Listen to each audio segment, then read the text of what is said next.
Well, why am I sitting on the banks here of Ben's Pool at Ashmansworthy Pools on a beautiful May the 19th, Sunday the May 19th? Hopefully you can see that. So there is a reason behind this.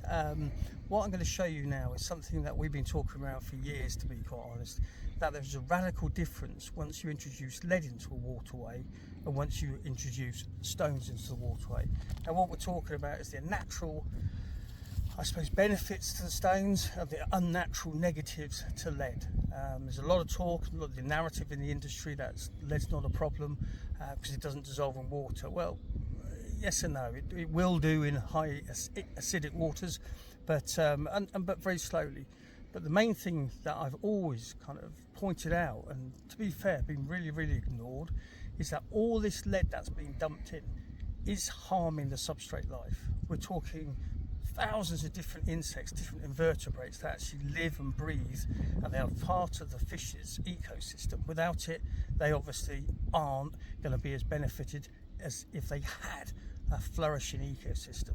So you think if you're dropping thousands of leads in some fisheries, you know that's the truth, especially on what is in essence hotspots. So somebody goes in, drops a lead, somebody goes in, drops lead, it goes on and on and on.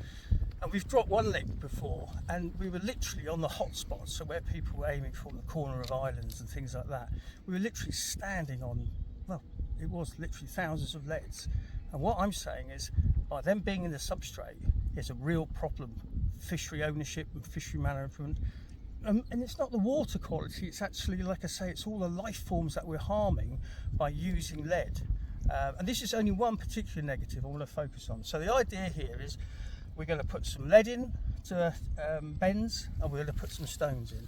And then every 2 weeks we'll be coming back and we'll be bringing them out, showing you another newspaper so you can be assured we're not pulling anybody's legs, and then we will really see the results over time. So here we go.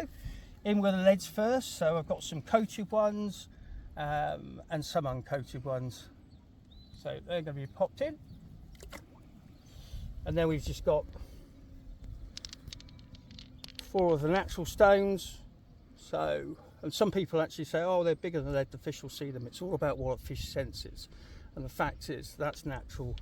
Those leads are certainly not. So we'll pop those in, and like I say, so just into the new month I'll come back down again, we'll film it again, and we'll see what the state and what's happening. And I suppose what I'm really trying to impress upon, especially fishery owners, is the damage that this deposited lead is doing within the substrate. It's not water quality, it's actually biomass quality. So yes, you'll see me again, and we'll connect all this film together, and then over several months, and then we'll produce it, and you'll see what all of this, well, irretrievable lead is actually doing within the substrate. So here we are on the banks of Ashmansworthy Pools. It's September the 30th, 2024. And it's the stones versus lead test. Many of you will know I put some stones in here with Sue 4 months ago, and I put some leads in here alongside them exactly the same time 4 months ago. What is the difference? Now, I can understand the cynical people amongst you thinking, he's been there and checked. I have not. I can promise you, hand on heart, that I have not taken these out.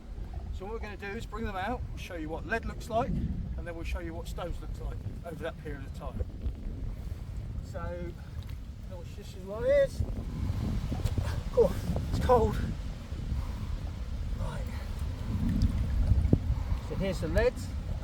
So they've been. Get my stick out. So they've been there for 4 months. What we'll do now is we'll find the stones one.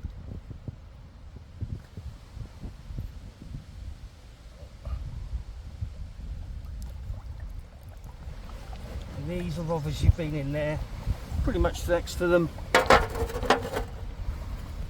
So straight away you'll see, because to be honest, I've done this before, you know, for my own peace of mind as a fishery owner, as an angler. It's a bit of mud, there's no lie. But what you will notice is basically they're pretty much the same as when they went in. I'll give it a bit of a scrub off. They're exactly the same as they went in.